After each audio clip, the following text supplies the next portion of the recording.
हाँ दोस्तों, देखिए मैं आपके सामने उपस्थित हुआ हूँ पानीपत का दूसरा युद्ध लेकर। पानीपत का पहला युद्ध मैं आपको बता चुका हूँ कब लड़ा गया था।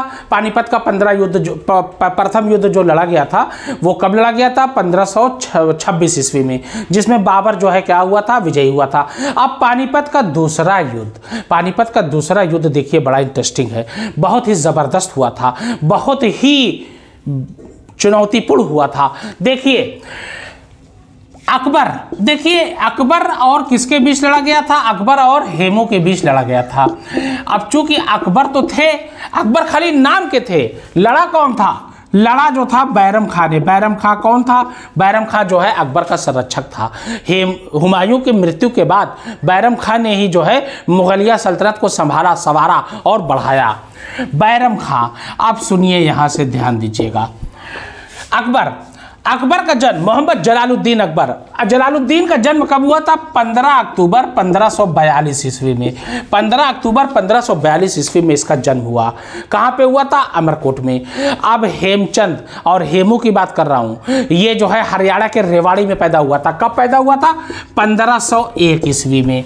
1501 ईस्वी में हेमू का जन्म हुआ था। चूंकि ये अकबर से काफ़ी बड़ा था, कहाँ 1542 और कहाँ 1501, लगभग 41 वर्ष का फर्क।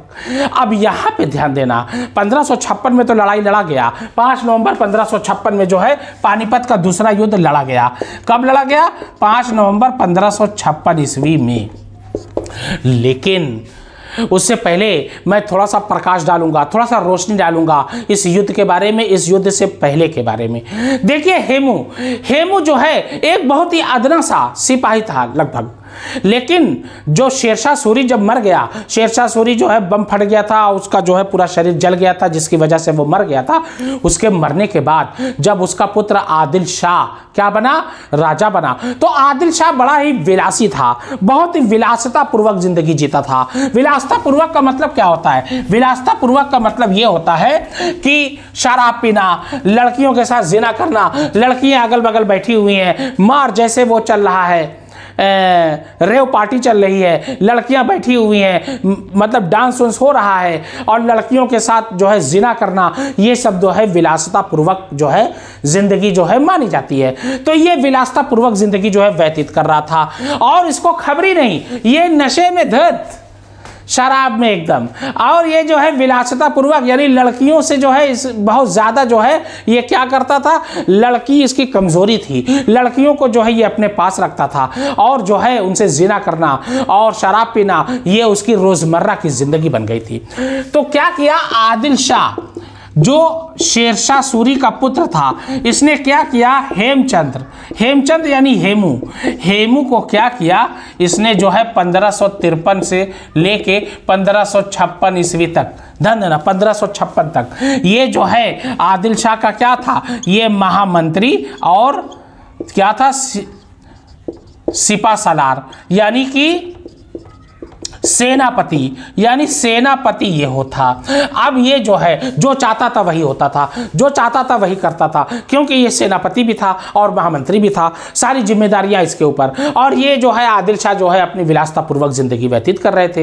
इसने क्या किया, हेमचंद यानी हेमू ने क्या किया कि ये जो है बंगाल का जो शासक था मोहम्मद शाह को हरा के इसने बंगाल पर कब्जा कर लिया। और 6 अक्टूबर को 1556 को क्या किया, 6 अक्टूबर 1556 ईस्वी में इसने दिल्ली पर आक्रमण किया और मुगलिया सेना को इसने छितर बितर कर दिया, परास्त कर दिया। मुगल सेना भागी, 3000 सैनिक मारे गए, कुछ तो भाग गए, कुछ इधर भागे, कुछ उधर भागे, इधर बितर हो गए, छितर बितर हो गए।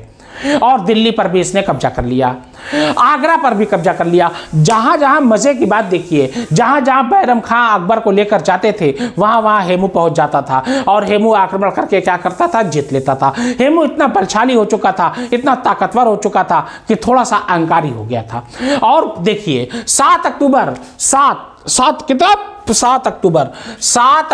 1556 में इसने क्या किया, इसका राज्याभिषेक हुआ और ये जो है हिंदुस्तान का क्या बना, ये राजा बन गया 7 अक्टूबर 1556 में। और ये कहलाया क्या, हेमचंद्र विक्रमादित्य। हेमचंद्र विक्रमादित्य। विक्रमादित्य कौन? प्राचीन नाम चंद्रगुप्त विक्रमादित्य चक्रवर्ती सम्राट, वही उपाधि जो है इसने धारण कर ली। यानी ये हो गया हेमचंद से हेमचंद्र विक्रमादित्य। हेमू। अब देखिए, अब अकबर के बारे में बताने जा रहा हूं। अकबर क्या? अकबर जो है ये, अब जो कि हुमायूं की डेथ हो गई थी, हुमायूं की मृत्यु हो गई थी। हुमायूं कब मरा था? हुमायूं मर गया था 24 जनवरी 1556 में, और 24 फरवरी 1556 को क्या किया? अकबर का जो है राज्याभिषेक हुआ। यानी 1 महीना छिपाया गया। क्यों छिपाया गया भैया? काहे छिपाया गया? इसकी वजह थी। इसकी वजह सबसे बड़ी ये थी कि अगर हुमायूं को मृत घोषित अगर पूरे जनता में फैल जाता तो जनता का मनोबल कम हो जाता। दुश्मन चारों ओर थे। अकबर मात्र 13 वर्ष के थे। 13 वर्ष की अवस्था में एक बच्चा क्या कर सकता है? क्या जाएगा? क्या जो है युद्ध भूमि में लड़ेगा? और क्या दुश्मनों को पहचानेगा? इसलिए 1 महीना छिपाया गया ताकि जनता जो है भगदड़ ना बचे, जनता में आक्रोश ना हो, जनता व्याकुल ना हो, जनता छितर बितर ना हो। इसलिए 1 महीना पूरा छिपा कर रखा गया। बैरम खां और खां जमाने और कुछ उनके जो वफादार सिपाही थे, उन लोगों को सिर्फ ये ज्ञान में ये बातें थी और इन लोगों ने इसको छिपाए रखा ताकि दुश्मन को पता ना चले। अरे भैया, दुश्मन को अगर पता चल जाता तो यह है करके घोड़ा लेके आते, मारते, खड़ाक, काम खत्म। 13 साल में क्या, अब मुगलिया सल्तनत वैसे ही जो है छितर बितर हो चुकी थी। हेमू ने एकदम छितर बितर कर दिया था। शेरशाह सूरी ने पहले हुमायूं के साथ वही किया। हुमायूं को तो खदेड़ लिया था सिपा सलार के साथ। सिपा सलार को दौड़ा दिया था हेमू के पीछे। हेमू भाग गए थे अफगान से होते हुए, हे करके दौड़ते हुए। क्यों? क्योंकि हेमू जो है वो क्या कहते हैं, शेरशाह सूरी चाहता था कि वो पूरा जो है सल्तनत पर राज करे और हेमू भी वही चाहते थे। हेमू ने हिंदू राष्ट्र बनाया और 7 अक्टूबर 1556 में ये जो है राजा घोषित हो गया। दिल्ली पर आक्रमण किया 6 अक्टूबर 1556 में और उसके बाद जो है 7 अक्टूबर को इसका राज्याभिषेक हो गया। अब वहां पे 1 महीना छिपाने के बाद बैरम खां ने क्या किया? एक चबूतरा बनाया और चबूतरा बनाकर बोला कि ये देखो जलालुद्दीन, अब ये आपका बादशाह है, हिंदुस्तान का बादशाह है। इनकी बातें मानना पड़ेगा, इनकी जो है बातें जो होंगी वो स्वीकार करना होगा, जो ये कहेंगे वही आप लोग को मानना पड़ेगा। बाकी सिपाही लोग बोले ठीक। अब यहां पे सुनिए, अब देखिए, जहां जहां ये जा रहे थे वहां वहां हेमू आ रहा था और हेमू ने क्या किया था? हेमू ने जो है इनको परास्त जो है करने का सिलसिला जारी रखा था। अंततः 5 नवंबर 1556 ईस्वी में 5 नवंबर 1556 ईस्वी में पानीपत का दूसरा युद्ध लड़ा गया। पानीपत का दूसरा युद्ध लड़ा गया। दूसरा युद्ध, second battle war of Panipat. अब यहाँ पे देखिए, लेकिन बैरम खां के जो कुछ खास जो वफादार सिपा सलार थे, जो सिपाही थे, उन्होंने बैरम खां से कहा कि आप हेमू पर आक्रमण ना करिए। हेमू पर आक्रमण करना जो है बेवकूफ़ी होगी। क्यों? क्योंकि हेमू बहुत बलशाली है, बहुत ताकतवर है। उसके पास जो है 40,000 से ऊपर सैनिकों का बल है, 3,000 घुड़सवार हैं। कैसे आप युद्ध करोगे? बैरम खां ने कहा नहीं, या वो या मैं, या वो रहेगा या मैं रहूंगा। अब देखना यह है कि रहता कौन है। बस बैरम खां ने यहां पे एक चालाकी कर दिया। बैरम खां ने क्या किया? सबसे पहले तो 5 कोस दूर, यानी युद्ध भूमि से 5 कोस का मतलब लगभग आप समझ लीजिए 12 किलोमीटर दूर क्या किया? अकबर को सुरक्षित जगह पे महफूज रखा। युद्ध भूमि से 5 कोस दूर अकबर को युद्ध भूमि में नहीं भेजा। 13 साल का बच्चा क्या करेगा भाई युद्ध भूमि में जाके। और कुछ वफादार जो सिपा सलार थे उनको क्या किया? इनको जो है इनकी निगरानी में रखा अकबर के, कि आप अकबर को देखिए। और जो उसके जो खास सिपाही थे उनको निर्देश क्या दिया कि आप लोग छिप जाइए और छिप कर मेरे इशारे का इंतज़ार करिएगा, और जब मैं इशारा करूंगा और जब हेमचंद यानी हेमू जब मेरे पास आएगा तब आप तीर से हमला करना। सिपा सलार सिपाही जो लोग थे उन लोगों ने कहा ठीक, जैसा आप कहें, जैसा आप मुनासिब समझें।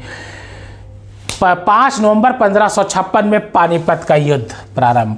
घोर युद्ध, बिजली कड़कने लगी, एकदम मानो खून की नदियां बहने लगी, मार काट चालू।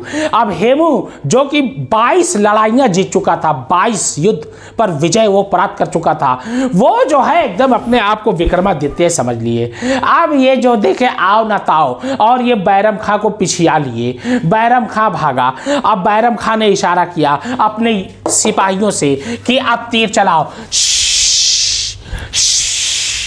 तीर चलना प्रारंभ हो गई, और ये विक्रमादित्य, ये हेमचंद विक्रमादित्य, ये पागल राम, ये जो है क्या हुआ, ये घुसे जा रहे हैं पागल जी।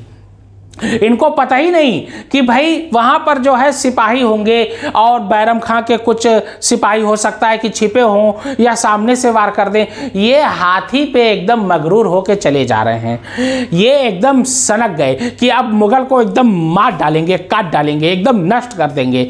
उसी अहंकार में ये जो आओ ना देखा ना ताव देखा, ये घुस गए मुगलिया जो है सेना में। अब इधर से तीर चला, उधर से तीर चला, एक तीर जाके इसको आंख में लग गया इसके, और आंख में लगा। आंख में लगने के बाद ये सर को पार कर गया और वो औंधे मुंह गिर गया, वहीं बेहोश हुआ और मर गया। अब जो है मार, अब बैरम खान ने कहा था कि अगर सुल्तान को मार दो तो सेना का मनोबल ऑटोमेटिक कम हो जाएगा। ये जो मनोबल होता है ना, ये बड़ी खतरनाक चीज होती है। मनोबल उठता है तो बहुत जबरदस्त उठता है, और अगर गिरता है तो बहुत जबरदस्त गिरता है। उस समय तो ये प्रथा थी कि अगर राजा मर गया तो सेना में भगदड़ मच जाती थी, और बैरम खान ने यही चालाकी किया, नहीं तो मुगलिया सल्तनत तो खत्म हो जाती। हेमचंद्र जीत रहा था, हेमू एकदम लगभग जीत चुका था, मतलब जीती हुई बाजी वो हार गया। क्योंकि जब राजा मर जाता है ना तो सेना का मनोबल ऑटोमेटिक टूट जाता है, और वही हुआ। सेना का मनोबल पूरी तरीके से टूट गया, छितर बितर हो गए। जो मारकाट कर रहे थे, जो विजय की प्राप्ति की ओर अग्रसर थे, वो जो है भागने लगे। और इसी बीच जो है मुगलिया जो है सेना ने इसका फायदा उठाया, और पानीपत के युद्ध में अंततः हेमू जो है परास्त हो गया।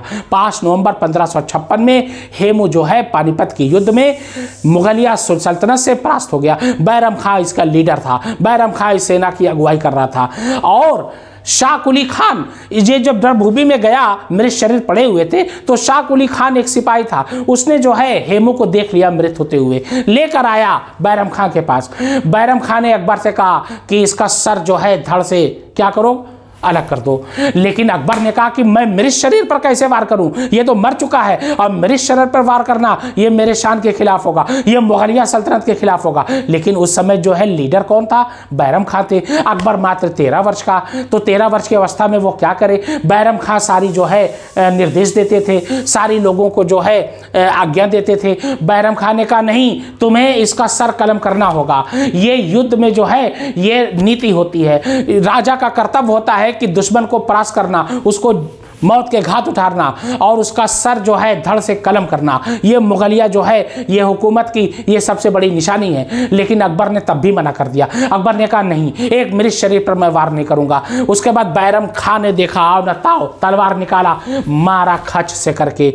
हेमू का सर जो है धड़ से क्या हुआ, अलग हो गया, और हेमू जो है वही, हेमू तो पहले ही से मर चुका था, उसका सर जो है धड़ से अलग हो गया, और पानीपत का युद्ध समाप्त हुआ, और मुगलिया सल्तनत की स्थापना वहीं पर हो गई। और आगे कई वर्षों तक, लगभग 250 वर्षों तक मुगल सल्तनत चलती रही। अकबर के बाद जहांगीर आया, जहांगीर के बाद जो है उसका बेटा शाहजहां आया, शाहजहां के बाद औरंगजेब आए, औरंगजेब के बाद बहादुर शाह आए। ऐसे चलता रहा। मैं सारे युद्ध के बारे में बारी बारी से आपको जानकारी दूंगा। और मेरी वीडियो कैसे लगी प्लीज़ लाइक करिए और सब्सक्राइब करिए। तब तक शुभ रात्रि, शब्बा खैर, बहुत बहुत अपना ख्याल रखिएगा। धन्यवाद।